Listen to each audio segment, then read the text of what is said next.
eu tenho muito orgulho de ser filho de um guerrilheiro urbano. Mais de 1,5 milhão de pessoas escolheram um coach para ser prefeito de uma cidade como São Paulo. E para mim é humanamente impossível você olhar no centro de São Paulo aquelas crianças, mulheres, homens que estão ali em estado de rua e você falar, não, para mim tudo bem, eu preciso empreender, né? Esse cara ele não empreendeu o suficiente. Quando você prega o extermínio do outro, de apagar a ideia do outro, ou de desrespeitar ou não reconhecer humanamente o outro, aí já não é mais política. Você tem 6 filhos, cara? 6 filhos. Caralho, velho. Pô, meu pai deve ser seu ídolo, né? Nesse sentido, né? Porra, você deve ser um herói. Você deve ter uma estátua do Chico Anísio na tua casa, né? Olá, humano. Bem-vindo a mais um Nisológico. Falamos aqui diretamente do Plugado Estúdio. E falando aqui do Plugado, eu quero dizer pra você que produz ou quer produzir conteúdo, seja live corporativa, podcast, talk show, o que for, vem fazer aqui no Plugado. Tem uma estrutura maravilhosa aqui, 5 câmeras, esse visual que você tá vendo. Estamos aqui na Vila Leopoldina, em São Paulo. É só entrar em contato que a gente te ajuda. Outra coisa, eu tô com uma pós-graduação EAD chamada Faça de Sua Aula um Show sobre comunicação. Você, professor, palestrante ou que quer fazer pitch de vendas, não importa. É só você ir lá no Instagram da Faculdade Campos Elíseos, FCE Oficial. E lá também tá o meu curso de dublagem, versão brasileira você. Beleza? Então aqui hoje no nosso Nisológico, a fera do dia... Dom Ernesto. Gostei da introdução e o espaço melhor ainda, viu? Porra, Ernesto irmão. José de Carvalho, né? Presente. Olha aí, cara. Mesmo. Dom Ernesto. Dom Ernesto. Gostei desse dom. Porque você é da máfia, você tem pinta de mafioso. Na verdade, eu tenho o nome de Ernesto por conta do Ernesto Che Guevara, o comandante guerrilheiro cubano. Ah, sei. Esse é o cara da luta armada, né? E aí, o que aconteceu, cara? Quando surgiu a internet, eu já era artista e eu fui fazer um bate-papo com o pessoal sobre Google, como é que funcionava e tal. E o cara falou, bicho, você vai ter que trocar teu nome, porque na verdade meu nome é Ernesto Guevara. Falando sério? Mas mesmo assim, na certidão? Não, essa é uma história muito louca, porque meu pai era guerrilheiro também, foi morto aqui no Brasil pela ditadura, e eu nasci em 68. E o Che tinha morrido em 67, outubro de 67. Então eu recebi o nome, né, do Ernesto Guevara, mas por uma questão de segurança na época dos meus pais, que eram guerrilheiros aqui no Brasil, o Guevara ficou fora da certidão de nascimento. E aí eu acho que como uma forma de autoafirmação, meu pai, meus tios, durante todo o tempo, me chamavam ou de comandante ou de Guevara. Então assim, quando aí eu joguei futebol e aí era Ernesto Guevara, era o nome que vinha na minha cabeça, as pessoas me chamavam por esse nome, enfim.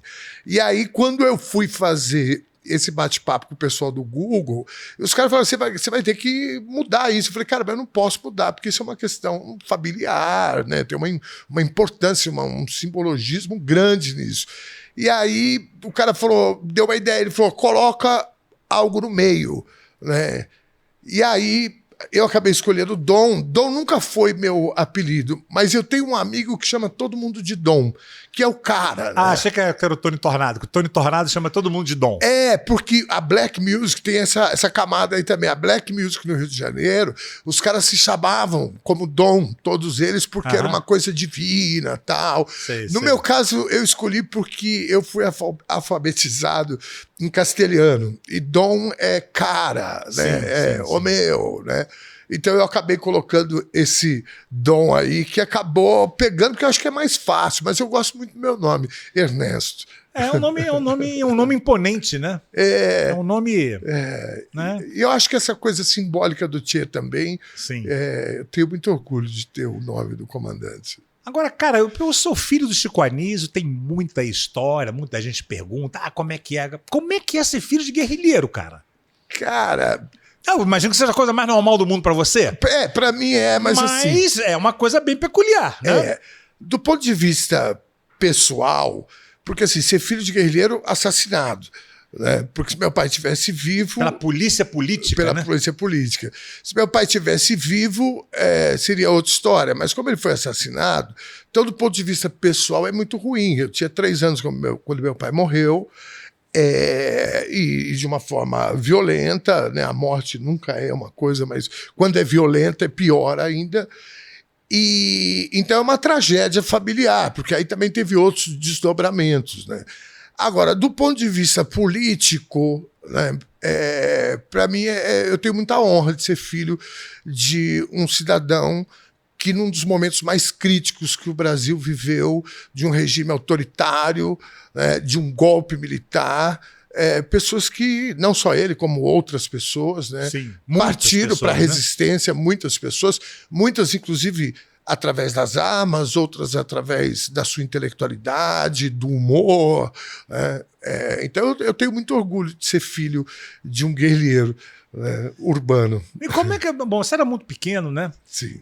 Mas a rotina, como é que devia ser, cara? Devia ser muito louco, né? Cara, sim, era uma rotina muito louca, porque a gente vivia de aparelho em aparelho. Meu pai era comandante... Aparelho eram os apartamentos, as casas, né? Os lugares onde a gente vivia. Vivia fugindo, né? Vivia fugindo, eu, por exemplo, nasci em São Paulo, mas a gente morava no Rio.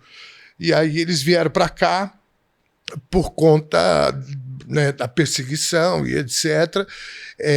68 foi o ano do AI-5, então, né, houve o golpe dentro do golpe e uma repressão, né, maior a partir desse momento. Então era uma vida louca, né, como se diz hoje em dia, era uma vida de estar aqui, estar ali, etc. Né? Eu imagino, cara. Imagino. Sua mãe também estava na luta? Sim, minha mãe também. O núcleo familiar era meu pai, minha mãe, eu e meu irmão, Carlos Alberto, que tem 4 anos a mais do que eu. Ele tinha 7 na época da morte do meu pai. Ele deve lembrar mais, né? Ele tem mais lembrança. A minha lembrança começa a funcionar quando a gente chega no Chile, porque depois da morte do meu pai e a saída da minha mãe da prisão, a gente foi para o Chile. Nossa, cara. E aí no Chile, aí minha memória começa a funcionar. Porque humanamente, 5 anos, né? Sim. Né? A nossa memória isso. Começa nos 5 anos, né? Então deve ser por aí, deve ser isso, mais ou menos por aí. Isso, cara, e tua mãe presa, cara, que... Foi punk, é uma história... Barbárie, velho. Muito punk, velho. Barbárie. Não, e tem gente, né, que ainda fala que isso não aconteceu, que isso foi uma luta contra o comunismo e que não existiu ditadura. Cara, isso é muita negação, né? E o pior de tudo é a gente ver essas pessoas repetindo na conjuntura política atual, né? Assim, as pessoas continuam falando que é uma luta contra o comunismo, né? Hoje eu estava vendo o governador de Goiás, o Caiado, xingar o Gustavo Gayer de comunista. Não, mas estão xingando o Caiado de comunista, também. Né? Mas o que leva ele a chamar Gustavo Gayer de comunista? É muito estranho. Mas por que essa? Realmente eu não vi, essa é nova pra mim. Eles tiveram uma treta lá, porque o Caiado parece que brigou com o Bolsonaro por conta... Sim. Né? E aí foi escalando... E esses caras não têm muito equilíbrio, né? Não. E não tem argumento também. E não tem argumento. Então, comunista é um xingamento, né? Tipo quando a gente era moleque, que o cara xingava a tua mãe, né? Aí era o ápice, né? Não bota minha mãe no meio! Esse cara xingou minha mãe. Né? Eu sou da época que a gente, o maior...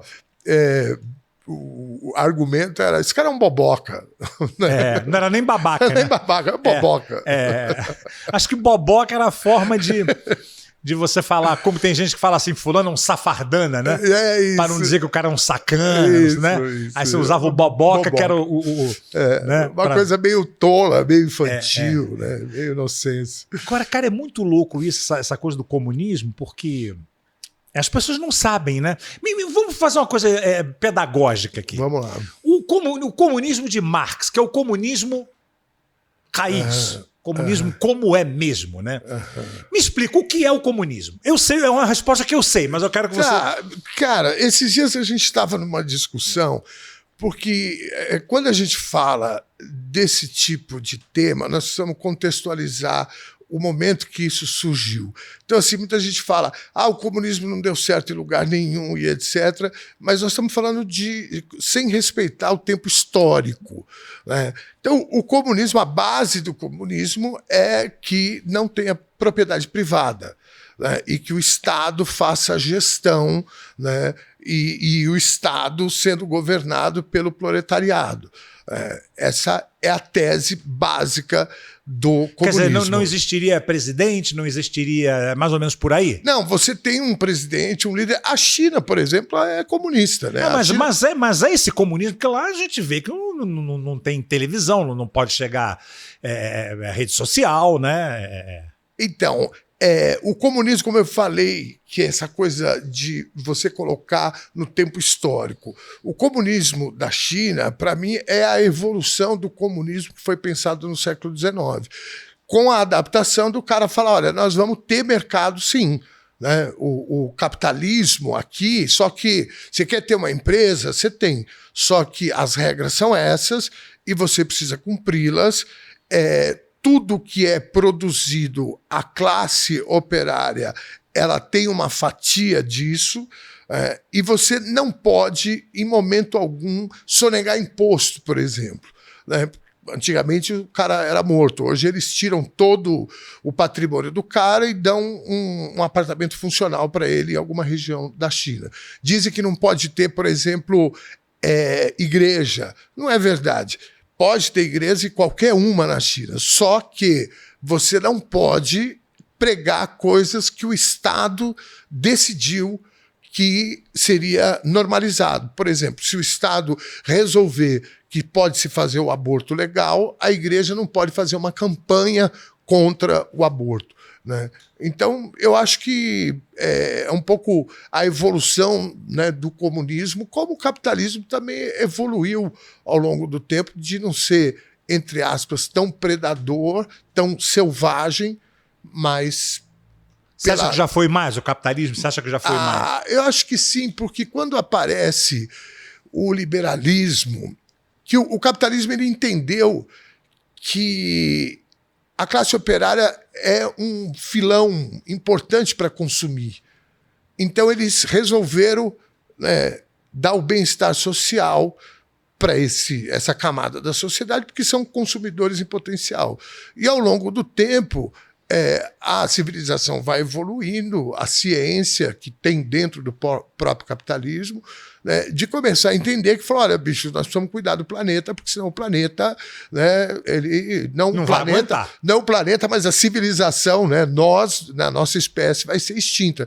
Então, começa-se, então, a ter leis de proteção ambientais e etc. Então, acho que houve uma evolução. Agora, olhando para o que a gente vive hoje, Nísio, não foi suficiente. O que aconteceu, por exemplo, que está acontecendo em todo canto, agora parece que na Espanha, né, houve uma tempestade enorme, enchente também. O que aconteceu no Rio Grande do Sul, tudo isso é efeito do mau uso do meio ambiente. O Rio Guaíba, por exemplo, né, foram construindo para dentro dele ao longo do tempo. E esse progresso desenfreado que, cara, gera muitos problemas, né? É onda de celular, exato, né? Várias exato, coisas que exato, não era para ser assim. Exato.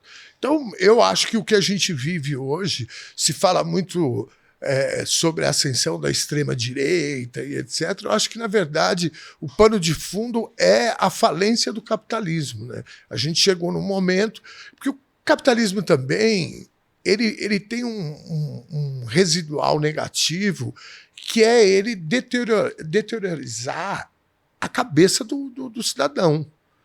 Sabe? Eu, na minha avaliação, por exemplo, essa teoria né, que os caras hoje, inclusive, usam dentro da igreja, a prosperidade, né, e você deixar as questões humanas de lado, você vai deixando as pessoas cada vez mais...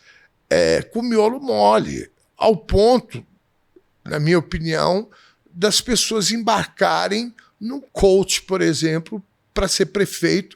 Mais de 1,5 milhão de pessoas escolheram um coach para ser prefeito, gente, né, cara? De uma cidade como São Paulo. Né, cara que não tem experiência nenhuma de administração de uma cidade desse porte, né? Sim, e que só fala em empreendedor, de destravar a mente do cara. Ou seja... O cara olha e fala, pô, eu vou ficar rico, eu vou comprar um terno igual dele, Eu vou comprar um relógio, o cara tem um avião, o cara tem uma casa no Jardim Europa, tem casa espalhada no mundo inteiro. Então, assim, eu acho que isso é fruto, sabe, dessa inversão de valores que a gente vive, né? E para mim é humanamente impossível você olhar no centro de São Paulo aquelas crianças, mulheres, homens que estão ali em estado de rua e você falar, não, para mim tudo bem, eu preciso empreender, né? Esse cara ele não empreendeu o suficiente, né? Eu acho isso uma contradição humana acima de tudo. É muito desumano. E eu acho que isso é o residual negativo que o capitalismo traz, que ele vai, sabe, amolecendo, né, o cérebro das pessoas. Padrão de beleza, por exemplo, que o mercado sempre impôs para as mulheres aqui, né? Isso é o capitalismo que faz. Né? O cara sai vendendo produto de emagrecimento, de beleza, botox, uma hora é loira, e tudo isso é uma construção. É uma indústria. É uma indústria. Então, eu acho que o capitalismo ele trouxe a gente num momento que a gente estava falando aqui, acho que ainda em off, eu já não lembro o que era em off, o que já era falando, mas a gente estava falando aqui sobre essa questão das pessoas olharem, né, para os valores humanos, né, e falar, cara, isso para mim não quer dizer nada. Eu simplesmente, né, quero tocar minha vida e o que eu preciso fazer? Qual que é o padrão que o mercado está me mostrando? É ser magro? É ter o cabelo pintado de loiro? É ter, né, carro? Qual é o sinônimo de sucesso? O que é você ter sucesso na tua vida? É ter um carro importado, né, 1000 mulheres... qual que é o teu? Ou você, né, ter um olhar minimamente humano, né, que você fala, cara, eu preciso de alguma forma ajudar, né, esse mundo ser um pouco melhor. Né? Então eu acho que isso é um residual do capitalismo que ao longo do tempo tem se provado, estou vendo aqui a Tarsília Amaral ali, um quadro bonito, tem se provado que ele é insustentável, como os pensadores do século XIX já cantavam essa bola. E a gente sabe muito bem que as grandes empresas dependem de uma horda de funcionários que estão ganhando muito menos ali, né, do que se fatura. Uhum. E você depende disso. Quer dizer, é a exploração né? Desde quando o homem descobriu lá atrás que ele plantou milho e que ele podia aumentar a produção dele e cercar o terreno, se descobriu o mercado. E aí o cara começou a explorar outras pessoas. E quando a gente fala explorar, parece que é aquela coisa que infelizmente ainda tem no Brasil, né? Você pega aí fazendas com... de escravidão. Trabalho, né, análogo à escravidão. Uhum. Mas quando a gente fala, não é só isso, né? É você explorar a mão de obra do outro, né? Fazer o outro trabalhar para você. Isso, inclusive, né, ainda está dentro desse escopo. Que é a base das grandes empresas. Né? Exatamente. E das relações humanas. Né? A gente pode... Aí você vai falar, pô, isso é muito louco. Sim, é muito louco, mas a gente pode ter um mundo mais cooperativo, né? Que você tenha uma cooperativa, né, de atores, que já existe, né? Mas são coisas que não vingam. Por quê? Porque o grande, né, mercado ele tomou conta, inclusive, das artes cênicas, da música. Né? O mercado impõe, né, o que o povo consome, de que forma consome. Né? Então, assim, tudo isso eu acho que né, tem essa questão da ascensão da extrema-direita, ok? Mas eu acho que a ascensão da extrema-direita passa, né, exclusivamente pela falência ou pela crise do capitalismo. É aí que aparece um sujeito como o Inominável, que sempre foi um deputado do baixo clero, um cara insignificante na política, medíocre. Nunca fez nada, né? E o cara, né, vira presidente da República porque as pessoas simplesmente falam, porra, o cara com um discurso... Teve vários fatores, mas ele veio com 2 discursos, que bandido bom é bandido morto, que é uma contradição humana, não só humana, mas sociológica também, porque isso está provado em qualquer lugar do mundo, que você matar as pessoas não vai resolver o problema. Aí quando a gente fala de desigualdade social, é muito difícil você explicar isso para a população, eu concordo. Não, e a população, agora, a grande maioria, é gente muito ignorante, é gente que... Né, Exato, a gente tem que levar isso em consideração. Isso não é pecado nenhum, eu não acho pecado nenhum a gente trazer um fato que é esse. Não, cara, é um povo pobre, é um povo que não tem acesso à educação. E isso não é simplesmente uma coincidência, né, que aconteceu com essas pessoas. Na verdade, isso é um processo. É um trabalho que inclusive ainda vem sendo feito. Né? É um processo. Que é para você não ter as pessoas não terem acesso a isso e fica muito mais manipulável, né? É isso. Né? É isso e o que eu acho mais louco, cara, é a mitificação, né? Como se mitifica o ser humano, ele sempre espera um salvador da pátria, né? Sim. O próprio nosso presidente acontece também isso. Sim. Que é meu Deus do céu, cara, esses caras são funcionários públicos. Exatamente. Que estão aí para nos servir. Exatamente. Não são super-heróis, não são pessoas que você vai baixar. Isso é muito louco, cara. Isso é muito louco. Isso é muito eu louco. Concordo absolutamente. E traz consequências, Traz. Né? Traz porque vão surgindo outros, né? Os antagônicos vão aparecendo e aí você, né, acaba fortalecendo uma sociedade polarizada, que isso não é bom para ninguém. Né? Então, e não é por aí, não vai ser uma pessoa que vai resolver.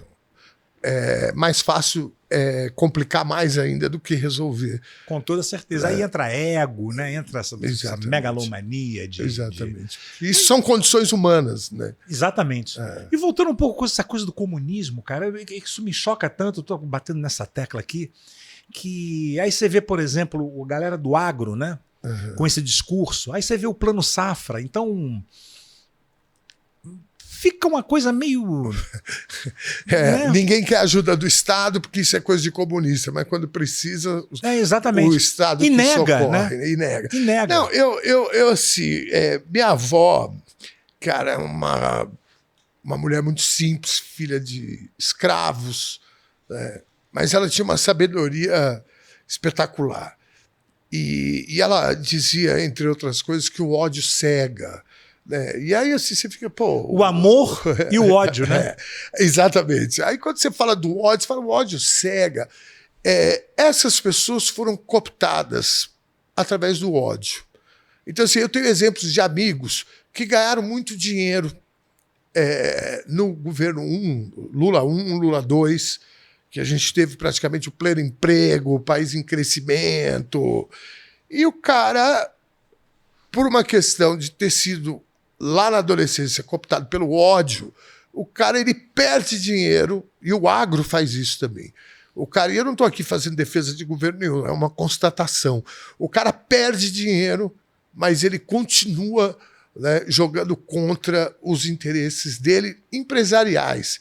Né? E é muito louco isso. Né? Então, assim, quando o ódio é disseminado em grande escala, você tem um fenômeno que é o seguinte, cara, você tem advogados defendendo a volta da ditadura militar. E é uma contradição enorme, porque qual é a função do advogado? É defender os direitos civis dos cidadãos. Então, quando não tem um regime democrático, o advogado ele perde a função. E eu vi vários advogados. Eu vi, por exemplo, médicos negacionistas. Sim, isso aí é um absurdo, né? E isso, para mim, Nísio, é o fato do cara ter sido cooptado pelo ódio, pelo fígado, sabe? Então, eu acho que vai ser necessário muito estudo antropológico, sociológico, para você entender, né, de fato o que aconteceu com essas pessoas. E tudo isso é muito perigoso. Demais. Tudo isso é muito perigoso, inclusive para o futuro do país. Né? Porque levando em conta a história da humanidade, né? Isso está fazendo parte da história. Para você consertar isso, para você mudar isso, cara, isso leva séculos. E tem uma outra coisa também. Falo até pelo outro lado. O ódio tem um gozo, né? Sim. Ele é pulsão de vida, né? Exatamente. E, por exemplo, agora, quando deu essa loucura toda da pandemia, com essa postura do governo, essa coisa negacionista e tal, eu sentia muito ódio. Né? Para como é que se pode um chefe de Estado fazer uma coisa dessa? Sim. E eu me lembro que tinha gozo. Sim. Né? Aí eu ficava lá vendo. e ficava vendo os analistas políticos e, né, espumando de raiva, né? Tem Sim. essa coisa. Sim. O ódio, né, ele é pulsão de vida também, né? E eu acho que o que aconteceu no Brasil nesse período, Nísio, está muito relacionado também à ignorância do povo, que não é, né, um fato, né, uma coincidência, né? E muita gente, quando você tem uma sociedade tão desigual, e eu não falo isso só do ponto de vista econômico, mas social também, intelectual, e você dissemina o ódio em grande escala, muita gente, né, coloca para fora coisas, né, que estavam embutidas dentro de si, do ponto de vista da ignorância, da falta do saber. Por que artista foi tão perseguido durante esse período? E isso, historicamente, se a gente falar da Alemanha nazista, se a gente falar da Itália de Mussolini... A Inquisição, a Inquisição é a mesma coisa. Isso, por quê? Porque o artista, acima de qualquer coisa, ele tem uma sabedoria. Eu prefiro remeter essa sabedoria, inclusive, aos nossos antepassados, sabe? Lógico que você desenvolve técnica, estuda e etc., mas o artista, ele tem essa possibilidade de te mostrar um mundo diferente, né? De te mostrar uma realidade que talvez você não consiga entender ou não tenha a capacidade ou a possibilidade de estudar sobre isso. Então, através das peças espetaculares que já existiram no mundo, e você tem grandes autores, né, no Iluminismo, na Grécia, e hoje, atualmente hoje, que foram decisivas nos conflitos civilizatórios, entende? Então, isso tem isso causa um horror a quem não compreende. E aí tem uma mistura de outras condições humanas, como a inveja, por exemplo. Então o cara, ele olha para você e fala, esse cara aí fazendo stand-up, não sei o quê, sabe? E isso está por dentro dele. A hora que aparece um presidente que diz que artista é tudo vagabundo, tudo mamateiro, tudo maconheiro... Ele tá validando, né? E ele vai cooptar esse cara pelo ódio, e aí o cara vira um militante dele. Que foi o que a gente viu, né? O que a nossa classe foi perseguida durante esse tempo é uma coisa de louco. Ainda mais porque a arte, mesmo sem querer, ela é política. Sim. Você não precisa estar fazendo, olha, eu vou fazer isso aqui, porque isso aqui é panfletário, eu vou fazer essa música, criar esse texto, pintar um quadro, não importa. Porque eu quero colocar a minha posição política. Não. Ela por si só... Já é política. Já é política, porque você faz o povo pensar, você faz o povo questionar. Não é verdade? Sim. Podemos pegar os grandes... Chico Anísio, teu pai, por exemplo, era um grande político. Sim. Um agente político. Mesmo quando não fazia mesmo quando não fazia personagens políticos. Mesmo. Você retratar a história do povo, seja ela de qualquer ponto de vista, é um ato político. Sim. Então, assim, isso é uma bobagem, mas isso é um projeto. É um projeto autoritário. Sabe que o Bolsonaro, por incrível que pareça... Não, o Inominável. O Inominável, né? Como você fala, né? O Inominável, ele buscou inspiração, por mais que pareça patético para nós, de um cara que era uma fraude, que é o Olavo de Carvalho. E o Olavo de Carvalho... Era um doido, né, cara? Pois Um doente, né? Mas você não sabe, talvez você não saiba dessa história. O Olavo de Carvalho, a base filosófica dele é de um livro que se chama Orville. O Orville se escreve livro ao contrário. É um livro secreto que era para ser... né, acabou sendo secreto, mas ele foi feito por generais linha dura da ditadura militar, já no período que se falava em redemocratização, início dos anos 80. E uma das teses desse livro é que os comunistas não iriam mais tentar tomar o governo, o poder, através das armas, mas sim através da conquista de mentes e corações. Aí entra a cultura, literatura. Exatamente. Né? E aí esses caras, e o Olavo de Carvalho desenvolveu esse pensamento, né? E é por essa razão que esses caras, né, quando assumiram, atacaram tanto a cultura, a educação, direitos humanos, etc. Isso está nessa tese desse livro. E esses caras que elaboraram, ele era tão medonho, esse manual, né, desses caras, que o Geisel proibiu a publicação do livro. O Geisel proibiu. Eu lembro do Geisel. Ele proibiu. Então, o que acontece? Isso ficou aí de manual desses caras e tal. E mas uma coisa meio underground. Exatamente. E esses caras, esses oficiais do Exército Brasileiro, quando houve a redemocratização, a anistia e etc., esses caras foram para onde? Foram para a AMAN, a Escola Militar das Agulhas Negras, que, coincidentemente, é onde o Inominável se formou. Né? Então, a cabeça desses caras... Tem um podcast, cara, puta, se eu não lembrar o nome dele, vai ser um pecado. Retrato Falado, que é sobre a história do Inominável. Cara, é excelente, saca?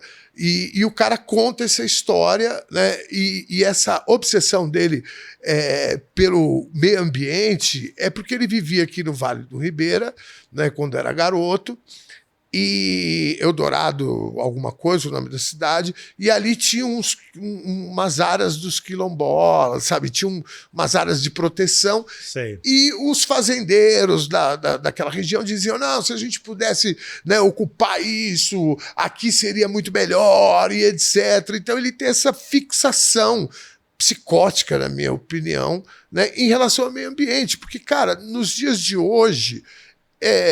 eu volto a dizer, é uma contradição humana você virar e falar, cara, eu quero que o meio ambiente se foda. A gente antes falava isso na adolescência, nós somos da mesma geração, a gente não teve essa... Né, meus filhos hoje, já há algum tempo, ainda bem, né, já vem muito mais preparado do que a gente. Né? E eu falo isso de forma geral, mas nos dias de hoje... Sabe, fazer o que ele fez com o meio ambiente, flexibilizar a quantidade de leis, sabotar as leis. Não, e com o IBAMA. E pior, querer dar um novo sentido ao, né, Ministério do Meio Ambiente com aquele outro inominável que queria ser prefeito de São Paulo, Ricardo Salles. Te caiu o cu da bunda, como eu disse. Não, é uma turminha barra pesada aí. É uma turminha, vou te contar. Meu pai tinha aquela famosa entrevista, que é muito engraçada no Jô, que isso aí já viralizou várias, que ele fala, pra que existe hipopótamo? Que utilidade tem o hipopótamo? Teve uma vez que eu tive uma discussão com ele, que saiu uma matéria, num Discovery desses aí, de uma ilha, acho que no Pacífico, que os pescadores estavam fazendo uma campanha para parar de matar tubarão. E aí você pergunta, mas por que, cara? Os caras são pescadores, o tubarão é uma puta do maior predador do mar, né? Mas aí tem uma explicação. Sem tubarão, tem uma proliferação de foca. Tá. E as focas comem os peixes que eles pescam, se enrolam nas redes e trazem uma série de problemas. Então a coisa da cadeia alimentar, né? O tubarão ele tem tem sua função. A sua função. E os caras fazendo campanha para isso, para parar de matar tubarão que estava atrapalhando a vida deles. Né? Então é uma geração realmente que não tinha essa conscientização. Isso vem também, falando em termos de história, de história mesmo, há pouco tempo. Essa conscientização ecológica, de meio ambiente, é uma coisa mais ou menos nova, né? Então essa galera lá de trás não tem essa... Não tem, essa noção. Mas sabe? assim, pra você ver como teu pai, o Chico Anísio, era um cara tão genial. E também afetava muito pouco, né? Não tinha aquecimento global, né? Sim.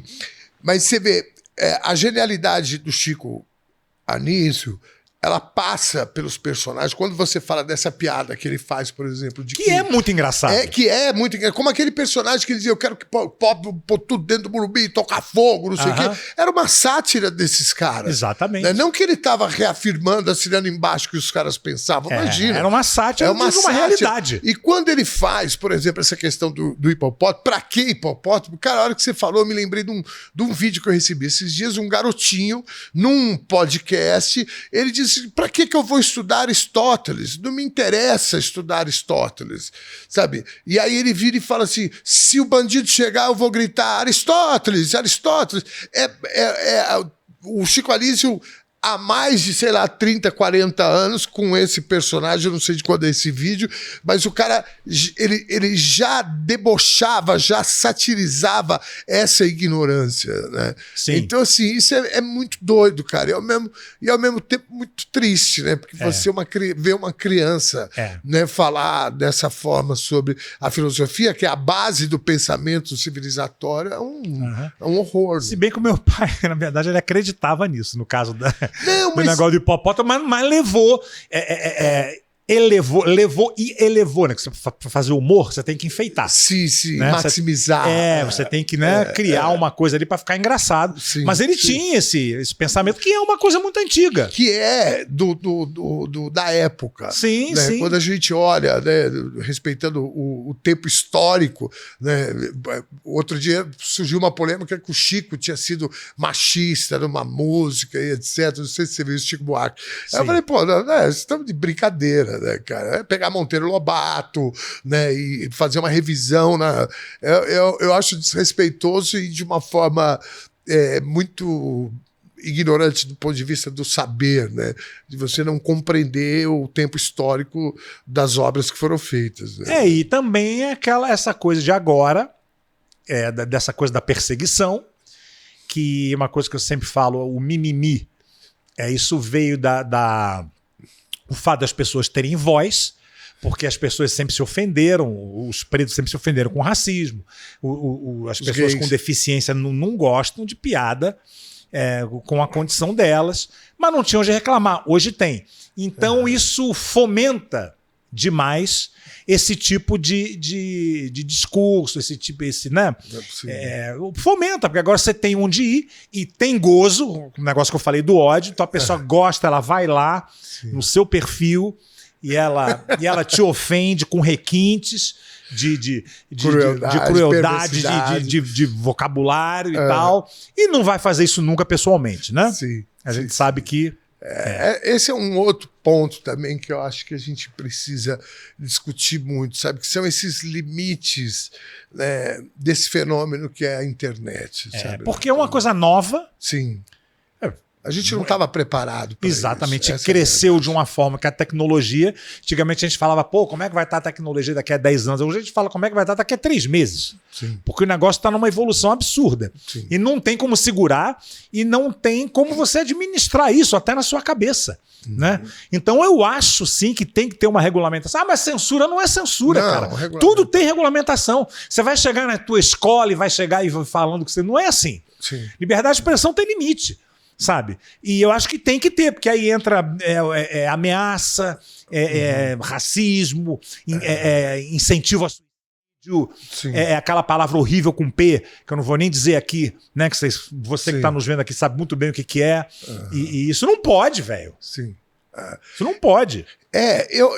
Essa questão da regulamentação, a gente. E está correto focar nesse desempenho, né, dessas pessoas que cometem crimes e tal, mas eu acho que um ponto que a gente não pode deixar de discutir é a transparência das redes, das big techs. Porque no teu canal, você não sabe quantas visualizações teve de fato, você não sabe se a tua penalização que você tomou por alguma coisa, qual foi o critério que eles usaram, se você está sendo distribuído conforme, né, com o mesmo critério de outros. Então, em 2018, se falava muito, porque a Rede Globo sempre ajudou o golpe, e fez isso, e fez aquilo, e ajudou o Bolsonaro. Eu discordo. Ela, de tabela, acabou ajudando o Inominável a ser eleito, de tabela, porque eles não fizeram campanha para ele nem em 18, nem em 22. E depois que ele começou com o papo de que não ia renovar a concessão, sim, ela começou a atacar. E na pandemia também, eu acho que aí eu preciso ser justo aqui com a Globo, porque a Globo também na pandemia, né, peitou, né? Peitou. E foi um consórcio, né, de empresas jornalísticas e tal. Mas, na verdade, o que eu queria dizer é que é o seguinte, que quem fez o Inominável surfar foram as Big Techs. Por quê? Esses caras, o algoritmo funciona da seguinte forma: quanto mais polêmico o vídeo for, mais ele vai ter audiência e eles vão multiplicando esse alcance. E eles ganham dinheiro com isso e o dono do canal também. Então, assim, a gente teve coisas bizarras. Né? O André Fernandes, que agora quase foi prefeito da cidade de Fortaleza, é o deputado federal mais votado do Ceará, foi o mais votado em 2018. E esse cara... O Rapacu, né? O Rapacu. O cara ficava ensinando tutorial para raspar o toba. Né? O que não tem problema nenhum. E não tem problema nenhum, exatamente. Mas é o cara que invadia hospitais para mostrar que não tinha pandemia, que não tinha, era tudo pânico, que era uma bobagem. Assim como o Gustavo Gayer lá em Goiânia. Então, assim, isso é muito ruim, né, para o processo civilizatório. Entende? Então, assim, precisa ter um controle disso e não é, como você falou, censura, mas de você ter, por exemplo, o cara não pode ganhar dinheiro, nem o cara, e muito menos a empresa, quando você comete um crime. Uhum. Né? Por exemplo, Faturar na pandemia. em cima do crime, né? Por exemplo, na pandemia, do ponto de vista da saúde pública. Né? Então, a regulamentação passa de você também criar regras para as empresas. Né, as Big Techs. Sim, né, sim. que esse é o ponto. Que querem, né? Porque esse é o ponto, né? Porque a partir daí eles mesmos vão conseguir, né, se livrar desses crimes que você, né, numerou aqui, que os caras cometem, etc. Ofensa, ameaça, né? Que eu já recebi vários, você também, isso que também não é exclusividade nossa. Então, eu acho que a regulamentação é fundamental para isso. Como tem tudo, né, cara? Como qualquer ponto, né? Exatamente. Por que essa exceção? Né? Exato. Isso é muito louco. Exato. Agora, mudando de pau pra cavaco, você tem 6 filhos, cara? 6 filhos. Caralho, velho. Pô, meu pai deve ser seu ídolo, né? Nesse sentido, né? Porra, você deve ser um herói. Você deve ter uma estátua do Chico Anísio na tua casa, né? Caralho, que disposição, hein? Primeiro falar do teu pai, que eu realmente sou fãzaço, era fã e continuo sendo da obra dele. Vira e mexe, eu vejo aí nesses canais aí, acho que é o Viva. Vira e mexe, eu falo, cara, como esse cara era genial. Bom, enfim, mas a questão dos filhos não foi muito inspirado no teu pai, não, na verdade. Será que o meu pai que se inspirou em você? Não, na verdade eu fui, assim, a vida foi acontecendo e aí foram nascendo. A hora que eu vi, eu tava com um no colo, o outro no carrinho empurrando, aí esse cresceu um pouco, já segura o outro, que já veio outro, e foi assim, eu tenho 6, cara, e 2 netos, né? Cara, teu esperma é um requeijão, né, velho? Eu falo que é ejaculação precoce, né? Porra, muito precoce. Não deu muito precoce, não deu tempo. Não dá tempo, né? Porra! Mas é isso, cara. Eu tenho 6 filhos e esse é um dos 2 netos? 2 netos. Cara, ser avô deve ser muito bom, né? É melhor do que ser pai, né? É claro que você entrega, né? Que delícia. Passa o fim de semana aqui, isso. Agora acabou. É né? isso.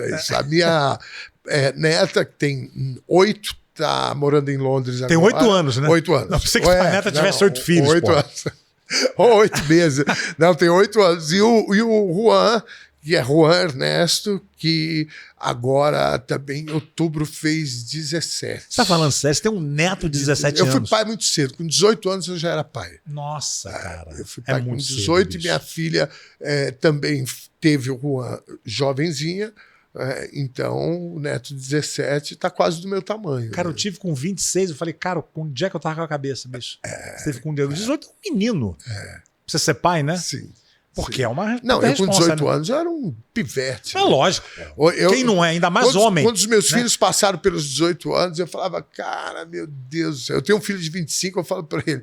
Fala, meu irmão, você me respeita, cara. Eu na tua idade já tinha 4 filhos, viu? Ele fala, pai, caraca. Você é um louco, velho. Pois é, foi acontecendo, cara. Que é uma dor de cabeça. É maravilhoso. Nossa, eu tenho 2 filhas maravilhosas. É uma coisa que não tem como explicar. O bom para mim foi que ser pai é uma escola, né? E essa evolução também, né, do mundo, né? São lugares diferentes que você está como pai e os filhos também a cada década, vamos dizer assim. Então hoje eu sou um pai muito melhor do que eu fui, evidentemente. Porque você aprende. Anos, você vai aprendendo. Você aprende. E o aprendizado na prática, você com a tua carreira de uma diversidade de talentos e atuações enorme, você deve saber disso. Que a prática é uma escola muito importante, né? Então, você ser pai várias vezes, Hoje, minha filha de 10 anos, a Valentina, eu estava com ela agora, ela fala, pô, você é o melhor pai do mundo. Porque eu sei que a maioria das crianças falam isso, de fato. Mas eu reconheço que eu sou acima da média, com ela, principalmente, porque eu tive 5 outras experiências, né, que você vai acumulando. Né? E não tem como você aprender que não seja na prática, porque não existe, né? Exatamente. Não tem uma escola de pai. Não tem, né? E mesmo porque também cada caso é um caso, né?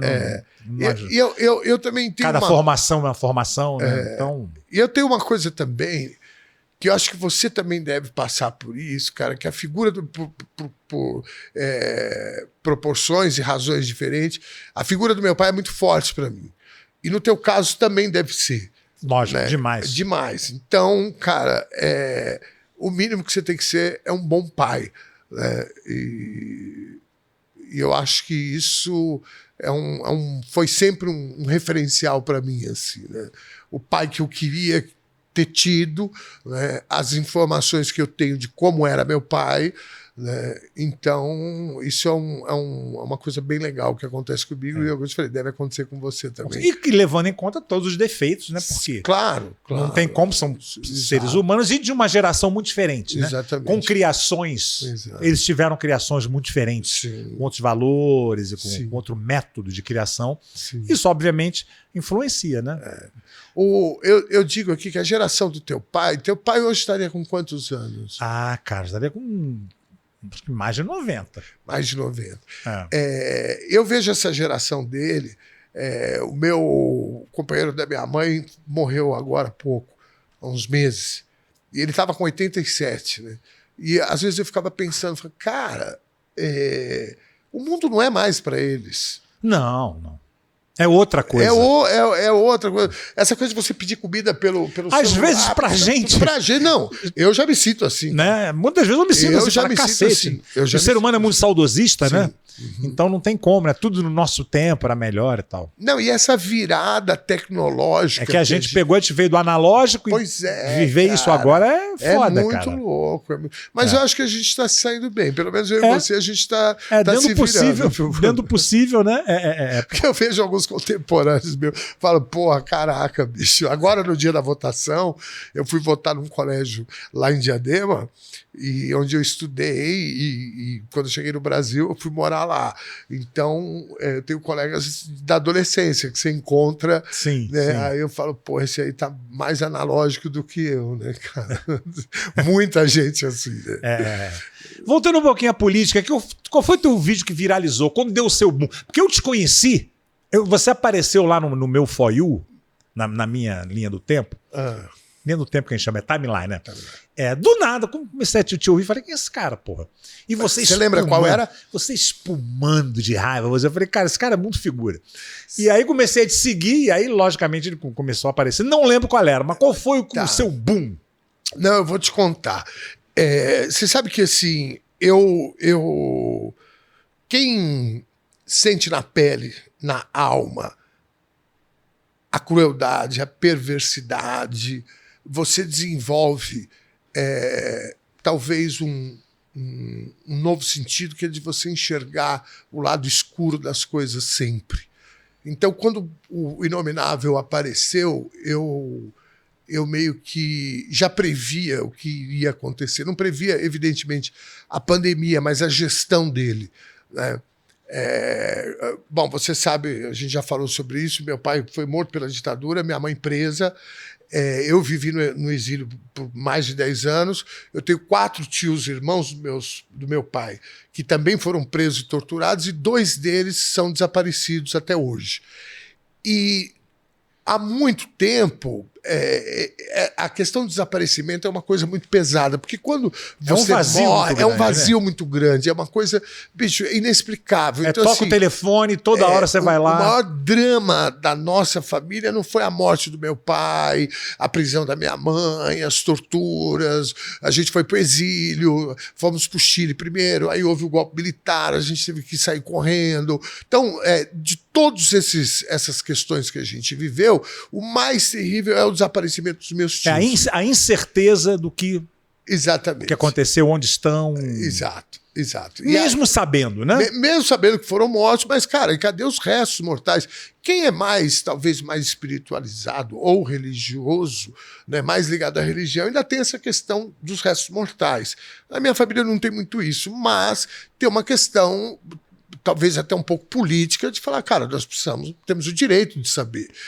E isso foi uma história que, assim, nos anos 80, final dos anos 80, foi achada a vala de Perus, aqui em São Paulo, que descobriram várias ossadas num cemitério clandestino, e aí foi um sopro de esperança e tal, e aí, bicho, não acharam, não estavam ali, acharam de outras pessoas que tinham sido assassinadas pela ditadura militar, mas meus tios não estavam ali. E não tinha tecnologia também de Não DNA, tinha tecnologia, coisa, demorava muito tempo. Mas eu sei que a gente passou vários anos, várias décadas com essa coisa. A última foi em Foz do Iguaçu, que um militar torturador arrependido, ele prestou um depoimento e ele disse que os corpos dos meus tios e mais 3 outros camaradas tinham sido enterrados lá em Foz do Iguaçu.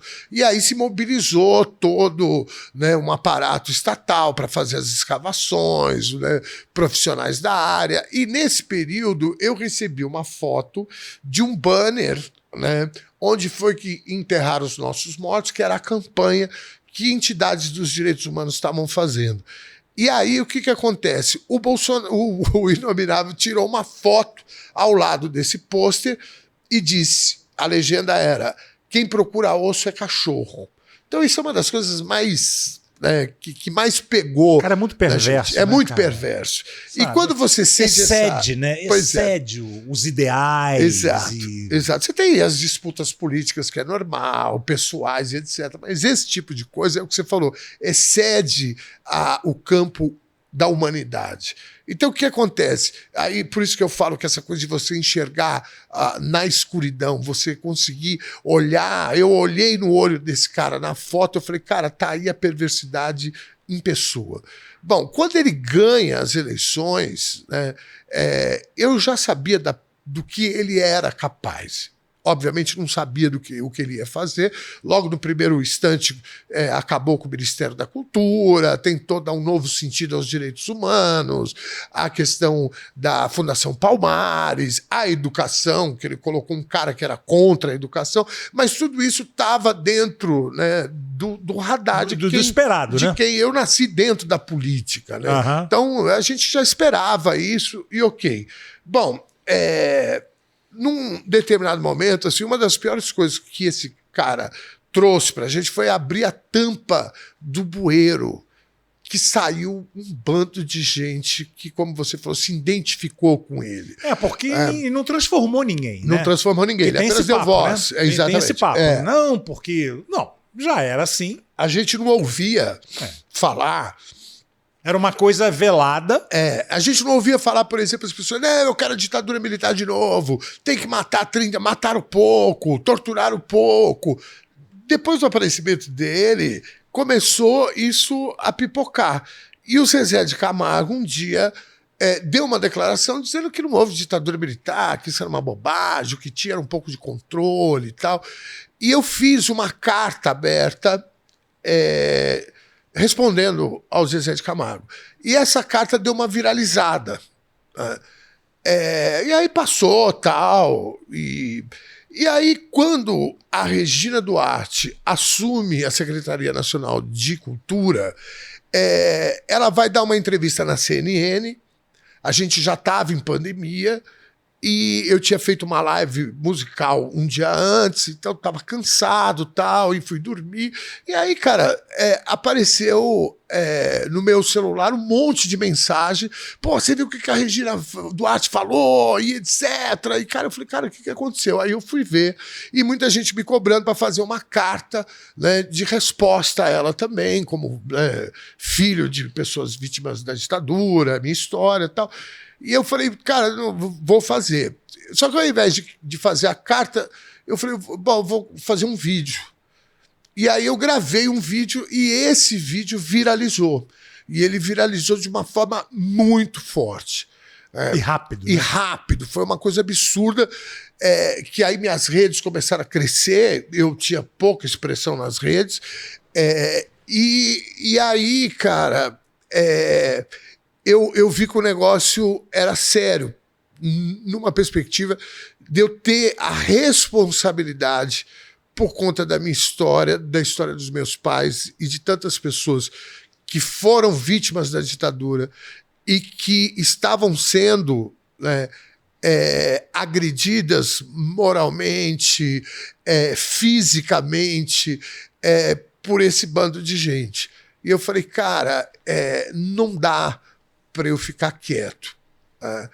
E eu percebi que, através daquele vídeo, eu poderia fazer outros vídeos que tocassem as pessoas, e sempre nesse sentido, né, da perversidade do inominável, que sim. Esse é o ponto. Não é uma questão política. Questão de humanidade. De humanidade. Sim. E aí começaram a viralizar, e aí eu comecei a receber mensagens de pessoas que tinham sido ministros de Estado, grandes políticos, grandes artistas. E, cara, acabou sendo natural. E aí eu tive outros vídeos, né, que tiveram também, porque o algoritmo também tem esse negócio. Quando você viraliza um vídeo, dá um boom, né? E aí depois você fica naquela durante um tempo e tal, e aí depende sempre de uma grande viralizada. Eu, de verdade, nunca pensei nisso, de fazer vídeo para viralizar, mas alguns vídeos tiveram. Esse da Regina Duarte teve uma importância, porque realmente era um vídeo muito importante para aquele momento. Tem um outro que eu gravei, que assim, um belo de um dia eu recebi eu vi um negócio de um ex-amigo, sabe? O cara, né, bolsonarista e tal. E aí eu fiquei analisando a minha relação com esse amigo. E aí eu falei, vou gravar um vídeo falando sobre isso. E aí eu dizia o seguinte, que, cara, a nossa amizade terminou não foi por política.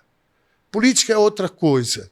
A nossa amizade, eu digo no vídeo, terminou porque eu gosto do Zé Cabaleiro e você gosta do Zezé de Camargo.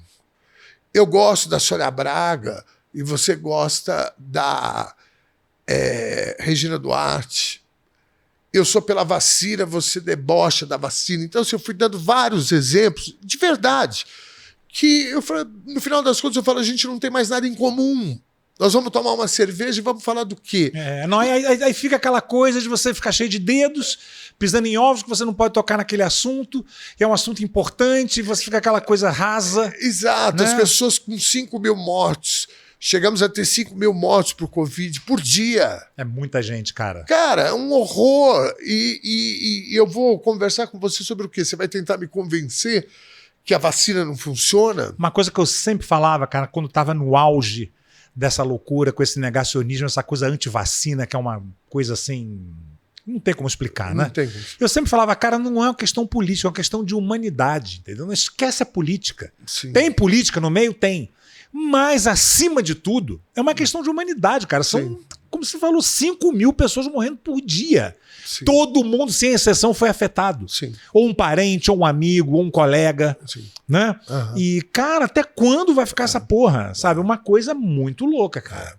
Então, muito louca. Então, a questão da viralização do vídeo, que isso acabou fazendo com que mais pessoas me conhecessem, aliás, né, uma infinidade de pessoas passassem a me conhecer, foi nesse sentido, porque alguns vídeos tiveram, né, eu sempre busco gravar vídeos, hoje mesmo eu gravei um, eu sempre busco gravar vídeos que realmente tenham esse sentido de você, sabe, trazer um pouco de clareza para as coisas.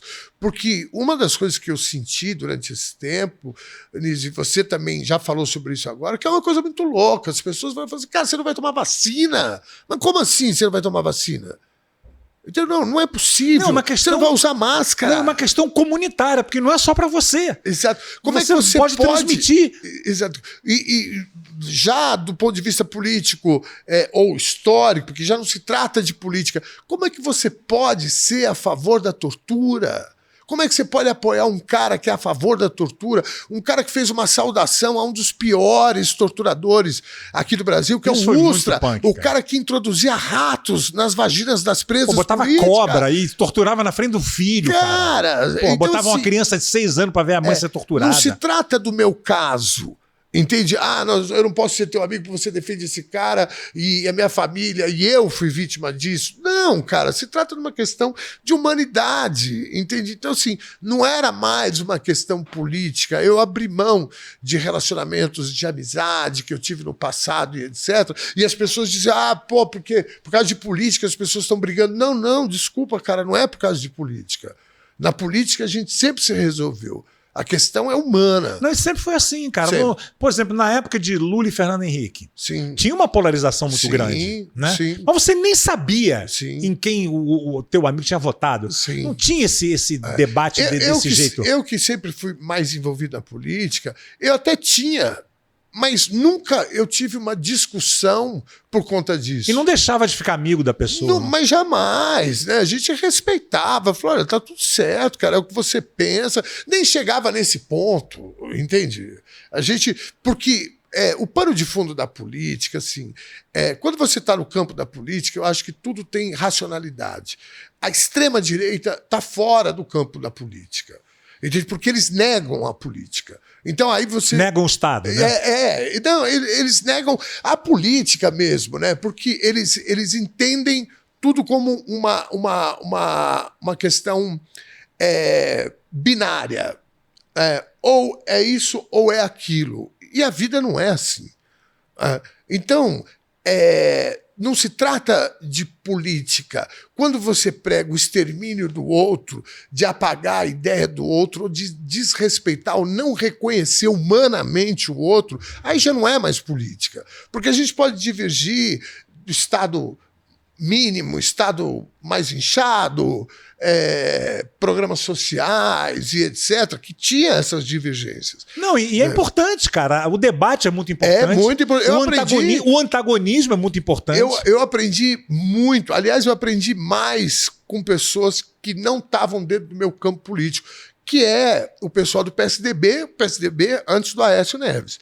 Né? Serra, Fernando Henrique, etc. Eu sempre tive respeito por esse pessoal, apesar de não discordar deles em algumas questões. Agora, a gente estava dentro de um ambiente democrático, que ninguém estava querendo eliminar o outro. Né? Então, eu acho que não é mais sobre política. Né? Não se trata de política, se trata, na verdade, do fascismo. Isso é a maior expressão do fascismo para mim, é isso, quando o cara não reconhece o outro, e aí ele quer eliminar o outro. Agora, vê se você vai concordar comigo. Eu vou falar uma coisa que pode soar horrível, mas que é verdade. Uma pandemia pode ser um presente para um chefe de Estado. Sim. Né? Sim. É uma coisa horrível, vai morrer gente. Ainda mais um incompetente como ele. Agora, cara, se o mequetrefe, como você fala, tivesse tido vergonha na cara e culhão de chegar e falar, vou enfrentar essa porra, ele tinha sido eleito no primeiro turno. Sim, eu sem acho. dúvida nenhuma. Sem Lula, com Lula, com caralho. Nenhuma. Bicho, monta uma puta de uma força-tarefa de infectologistas, bacteriologistas, médicos. Sabe como eu imaginei? Entrega na mão dos caras e fala, se viram, vocês vão resolver essa porra. Muito bem. E faz vacina, e faz o diabo. Vamos fazer uma puta campanha na televisão. Sabe como é que eu imaginei ele vestido com roupa do exército, descendo dos helicópteros militares, atendendo a população. Exatamente. Vamos agora fazer hospitais de campanha. Cara, Tava feito. E não fez por quê? Assim, sabe o que eu acho que é? Esses caras muito autoritários, eles não querem que as coisas saiam da mão deles. Então, uma vez que você delega, Aham. Você tem que delegar, você não é médico. Sim. Você tem que delegar, velho. Você tem que criar uma força-tarefa, tem que botar a coisa na mão de quem entende. Eu acho que a partir do momento que se faz isso, na cabeça doentia Sim. dessas pessoas, ele tá perdendo o controle Sim. da coisa. Será que é isso? Sim. Nídio, você já deve ter a infeliz experiência, já deve ter tido a infeliz experiência de se relacionar, não intimamente, mas ter algum tipo de relação com psicopatas. Eu acho que todo mundo já teve essa experiência. Tá cheio por Tá aí, cheio né? por aí. Porque a gente liga psicopata serial killer, que estão no extremo, né? Mas tem. Exato. Mas tem. E aí, cara, eu aprendi uma coisa numa dessas minhas experiências. Não tente compreender o psicopata, porque aí é você que vai entrar na vibe dele e vai ficar pirado. A partir do momento que você identifica que o cara a pessoa é uma pessoa com psicopatia, e não precisa, desculpe aqui os profissionais da saúde mental, mas não precisa de diagnóstico médico para você entender, através do comportamento, que a pessoa tem psicopatia ou sociopatia. Bom, então eu parto desse princípio com ele. Agora, analisando o que ele fez, né? E o que ele sempre defendeu é uma mistura de coisas muito doidas que passa por esse caminho que você falou. Eu, por exemplo, veja, a treta dele com o Mandetta, que era o ministro da Saúde. O Mandetta teve uma posição espetacular. O cara assumiu a problemática, fazia como deve ser feito em qualquer pandemia ou algo parecido. Informe diário para a população. Ele fazia, né, ao vivo, né, dando as informações, quantas pessoas infectadas e etc. E tal. Isso, com certeza, melindrou o inominável. Porque ele não tinha essa capacidade oratória, inclusive, para fazer isso. Porque ele não junta Lé com Cré.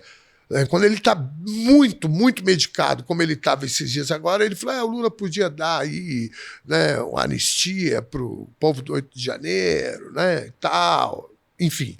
Mas ele normalmente não junta Lé com Cré, ele tem uma dificuldade enorme na oratória. Não, coisa cognitiva.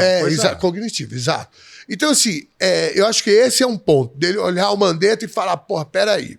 E aí tem um outro detalhe, que é o seguinte: o Trump começou isso nos Estados Unidos. E ele, esse é outro. E ele ama o Trump. Ele idolatra, né? Ele idolatra, e eu digo que ele ama porque ele falou isso. Né? Eu não sei se você é um profissional da área, mas tem uma dublagem lá, que fizeram uma leitura labial ou algo assim, que ele fala: I love you pro Trump, o Trump passando, mas enfim. Então tem esse componente, que é a figura do Trump, que começou antes que ele. Ele começou dizendo: não, isso não existe. Tá. Depois ele virou, né? Depois o Trump virou, né? Depois o Trump virou, e ele não. Né? Mas eu acho que tem esse componente também. E aí ele dá uma brasileirada nessa tese do Trump, que envolve a China, né? Que o Trump, os Estados Unidos, têm um campo de disputa com a China que não pertence ao Brasil. Lógico. Isso é completamente... É que a China e os Estados Unidos estão ali em termos de poder mundial. A China está engolindo. Nós temos o maior parceiro. O maior parceiro nosso é a China. Já era naquela época. Né? Então, assim, parceiro comercial. Uhum. Então, assim, é muita estupidez, né, de um presidente de uma nação, o cara trazer esse debate, ficar esculhambando essa vacina chinesa, aí botava os ministros dele, os mais quarta-feira que tinham, né, falando bobagem, xingando os chineses, o filho dele. Cara, então assim, compreender, né, voltando aqui ao princípio dessa minha análise, compreender um psicopata, fazer o exercício de compreensão da psicopatia vai te deixar doente.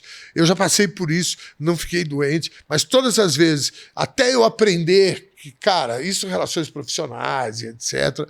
Eu falei, cara, não tente compreender, né? Mas fazendo uma leitura do que aconteceu, eu concordo contigo. Eu acho que é tão insano que é muito mais simples do que as pessoas às vezes ficam pirando. Ah, ele é um estrategista. Cara, desculpa, estrategista ali não tem nada. Que estratégia é essa? Ele melhorou muito depois que ele se lascou e ele está tentando salvar a pele dele. Quando agora, essa semana, ele aparece dizendo, pedindo para o Lula, e é uma coisa tão infantil, que ele fala, não, se o Lula tiver coração, eu nem me importo que o PT seja o pai, né, desse projeto da anistia, ou seja, pode ficar com os louros e tal. Ele está falando isso, não é por empatia com aqueles caras que estão presos, que pegaram 15, 16, 17 anos de cadeia, que também não tem nenhum santinho ali, né? Mas não é empatia em relação a esses caras. Ele está querendo criar um precedente que, quando for a vez dele... É para ele. É para ele, é para ele. Pensando nele. É para ele. Então, assim, mas pelo menos você está vendo que o cara está pensando um pouco, né? Porque na época, se ele tivesse pensado um pouco, ele teria feito isso que você falou e teria sido eleito, aliás, reeleito. Mas com toda certeza. Mudaria a Constituição, iria estender o mandato dele e teria apoio popular, que é o mais louco de tudo. Ele estava arriscado dar o golpe, né? Exato. Agora, só fico pensando no 8 de janeiro se fosse o contrário. Nossa Senhora. Se fosse o contrário, no governo dele viesse o MST invadisse aquela porra e quebrasse tudo, se iam ter essa postura de... Agora, porra, a gente tá falando aqui, cara, estamos aqui 1h10 só falando de política, o que é muito bom, traz um mote diferente aqui pro... Tudo é política. Né? Exatamente. E isso que eu vou chegar, isso que eu queria chegar. Você é cantor. Sim. Apesar dessa voz que você tem aí, não consigo imaginar você cantando. Uau! Obviamente você teve influência do seu exílio, da sua tudo que a gente faz, a gente traz a nossa história de vida, né? E me confirma que quando você começou, teve esse viés, Sim, o exílio, Niso, é uma coisa muito fora da curva do que as pessoas imaginam. Então, você imagina, você está longe do teu país, no meu caso, eu já nem conheci o Brasil, né? Eu saí pequeno daqui. Então, os adultos, você pega aí os adultos, os caras estavam, né, longe da família, da sua terra. Deve ser uma coisa horrível. É uma coisa louca. E a gente não pode confundir o autoexílio com os exilados. O autoexílio é o cara que tinha condições e falou, vou picar a mula do Brasil e vou embora e ponto final. E chegou lá, começou a trabalhar e se virar, muita gente fez isso. Também não quer dizer que eu esteja tirando mérito, né, dessas pessoas, mas estou dizendo que são dois tipos de exílio. O autoexílio, que é isso que eu falei, e o exílio que você sabe que você é obrigado a sair. Ou você sai ou você morre. Foge, né? Na verdade, no nosso caso, a gente foi banido, né? Porque meus tios saíram na troca do embaixador. Nós saímos fugidos, porque minha mãe saiu da prisão e aí a gente conseguiu, né, escondidos, uma fuga, fomos parar no Chile, onde já estavam meus tios. Então, assim, é um ambiente muito incomum, né? Então, tudo faz muita falta. E o que simboliza esse tudo? A cultura, a comida, a música, a arte. Então, isso, obviamente, me influenciou, porque a gente sempre viveu a todo tempo com os também exilados, né? E a gente, portanto, convivia, né, o tempo todo, só se falava, né, sobre isso, só se ouvia esse tipo de música. Chico Buarque foi um cara que teve para nós uma influência gigante, porque quando ele fez Meu Caro Amigo, né, por exemplo, é uma canção exclusivamente para quem estava nessa condição. Tanto Mar, que é uma canção que a gente teve em Portugal também, a gente morou em Portugal durante uns anos, e a gente chegou lá justamente na Revolução dos Cravos. Samba de Orly também, que se refere ao aeroporto da França, a gente também teve na França. Apesar de você. Então, assim, né? E as coisas que o Caetano também fazia, né? Então, não tem como dizer que esses caras e a música, fundamentalmente, não teve influência, não só em mim, mas em todas as outras pessoas que estavam lá. Na verdade, a gente fala, sem a arte a gente não viveria. No nosso caso, isso é exatamente dessa forma, literalmente dessa forma. Muita gente se matou, muita gente teve danos, né, mentais, emocionais, ao ponto de ter destruído a vida. Né? Imagino, então, a arte influenciou e nos salvou mesmo. Né? E qual é o seu estilo musical? Cara, bom, agora eu estou com um espetáculo que está suspenso, obviamente, por conta do programa, do projeto da TVT, mas eu lancei ele em março do ano passado e eu fiz São Paulo, Floripa, Belo Horizonte, Rio, interior de São Paulo, outra grande de Porto Alegre, que é o Canções da Resistência. Eu fiz num formato piano e voz, porque como a gente abriu terreno para outros estados, eu tive que diminuir a estrutura para a gente poder viabilizar, senão a questão econômica você não consegue. E a gente fez, então, com piano e voz, que é um resgate dessas músicas do período da ditadura militar, que eu faço em ordem cronológica e com textos no meio, onde eu vou contando um pouco da história que eu contei aqui para você, né? Talvez com mais detalhes e etc. Eu recebi o convite da TVT, aliás, quero te agradecer aqui pela tua presença ilustre lá, arrebentou a boca do balão. Obrigado. Você não tem noção. Conversa sem curva. Conversa, né? Sem curva. E aí, por conta desse projeto, que é um projeto muito interessante, em todos os aspectos, inclusive na política, na minha carreira, eu acabei tirando. Eu tinha uma apresentação em Florianópolis agora em outubro, e aí eu falei, cara, vamos segurar essa onda. Agora, falar de estilo, aí dentro disso daí tem tudo, né? Porque aí você tem samba, você tem MPB nesse espetáculo, né? A gente reharmonizou as canções para sair um pouco daquela coisa de violão e voz, né? Eu brinco com o pessoal da esquerda, você vai fazer um evento, tá sempre o cara lá de eu tenho tantos irmãos. Porra, que saco. Porra, ninguém aguenta. Ninguém aguenta, né? Eu reclamava com os caras. Eu recebia muito convite, os caras, dá pra você fazer? Eu falava, não, eu não faço mais isso não, cara. Quer fazer, vamos fazer direito. Já passou dessa fase, né? Vamos fazer direito. Aí vamos, né, pôr em banda. Então eu fiz com piano, né? Então tem o Leandro Neri, que é um pianista maravilhoso, que me acompanha. E aí a gente deu uma mexida, algumas coisas a gente deixou um pouco mais com a minha cara. Eu tenho essa voz meio com esse drive que não me abandona, né? Que é uma voz rouca, isso remete um pouco ao blues, né? Eu sou filho de negros, né? Minha mãe é negra, né? Minha avó, família materna inteira. Então a gente leva um pouco para esse lado, mas também sem descaracterizar, porque assim, esse espetáculo ele sobretudo brasileiro, né? Então não dá para brincar muito com essa coisa de você pegar todas as músicas que tem lá, sei lá, 80% delas são sambas e você transformar isso em blues, né? Então aí perde muita característica. Algumas coisas, inclusive, a gente estava executando no nosso formato e a plateia cantando em outro. E aí falaram, vamos ficar brigando com a plateia, né? Vamos acompanhar a plateia a partir de agora.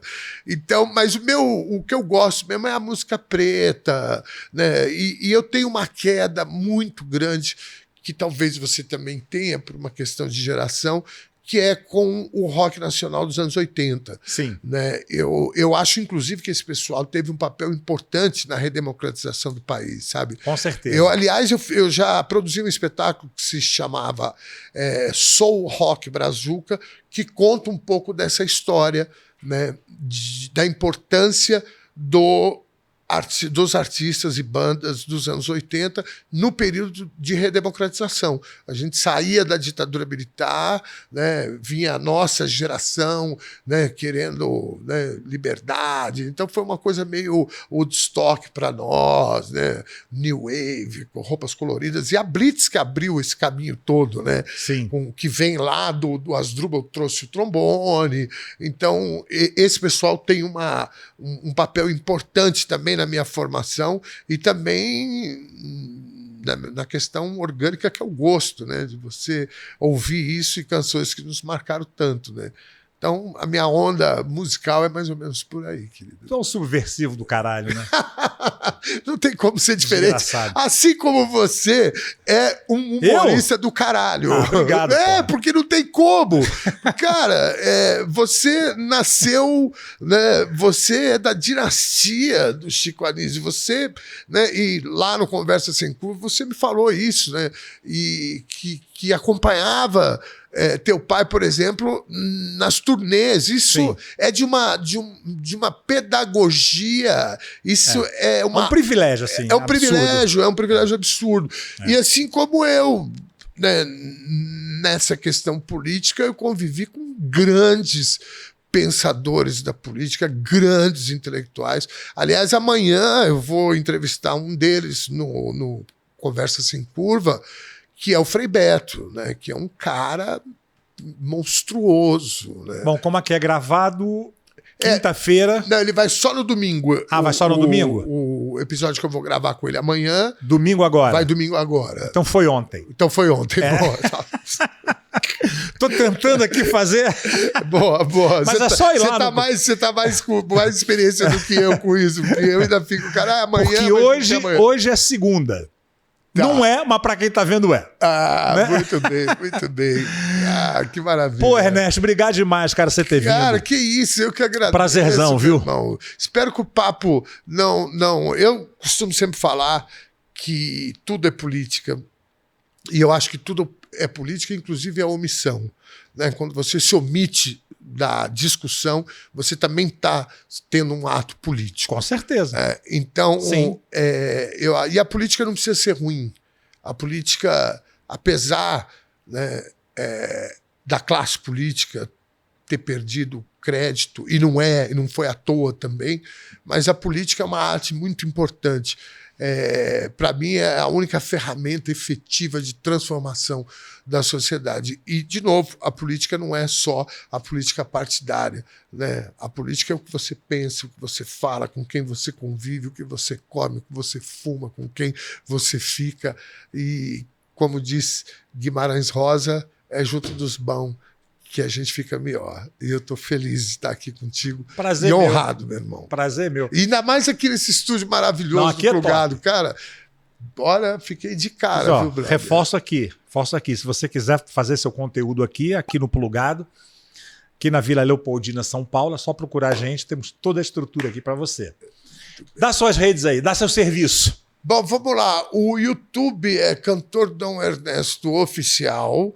O Instagram é Cantor Dom Ernesto Real, porque o oficial eles me roubaram. E aí eu tenho o antigo X, né, o Twitter, que eu tô meio... Eu tenho 30 mil seguidores lá, mas eu tô com uma preguiça de entrar no X, que não é brincadeira. Eu entro e saio correndo. Eu não gosto, cara. Tem uma conta lá, tá parada lá há anos. Mas tá lá. De vez em quando eu subo alguma coisa lá. Mas eu tô sempre... Aí tem o TikTok também, mas eu de verdade, gente, eu não posso nem dizer que eu tenho rede social, porque eu só posto. Eu mal converso, interajo. Então, assim, mas estão lá os vídeos, a agenda. Eu tô, né, como eu falei aqui, domingo às 8 da noite, ou melhor, domingo, 7 da noite, a edição do programa Conversa Sem Curva pela TVT, e na segunda, às 8 da noite, edição nova também. E aí tem algumas reprises. Quem quiser chegar por lá, sejam muito bem-vindos. O camarada Nísio Neto esteve lá, cara, e foi muito bacana. Dá uma olhadinha no YouTube lá que vocês vão ver. Foi muito legal mesmo, com certeza. Bacana. Ernesto, olha aqui, no nosso Nisológico, é o nosso zoológico humano. Tá. Todo mundo, sem exceção, se identifica com um bicho. Que bicho você seria? Se você não fosse gente, que bicho você gostaria de ser? Cara, você sabe que eu, em algum momento na vida pra cá, eu lembrei disso. Porque eu fiquei pensando, cara, o que eu vou falar de novidade lá? Sinal que você viu o podcast, né? Sim. Aí eu falei, cara... Aí eu falei, pô, tem a questão do bicho, o que eu vou falar? E eu pensei, não, vale um bicho racional? Se valer um bicho racional, eu gostaria de ser um homem, mas esse homem do futuro que a gente pensa, que é um homem melhorado, porque nós ainda estamos em desconstrução do machismo, do egoísmo, da homofobia, desses sentimentos que, né, nos corroem e que passa por todos nós, porque é uma condição humana, né, que é a formação que a gente teve, tudo isso que a gente... Mas a humanidade melhorou, né, cara? Melhorou. Pensa na Inquisição, na escravidão. Claro. Né? Porra. Mas é triste a gente olhar e ver as ameaças que a gente vive ao mesmo tempo, e a gente tem que estar sempre alerta, porque Bresser disse, né, a cadela do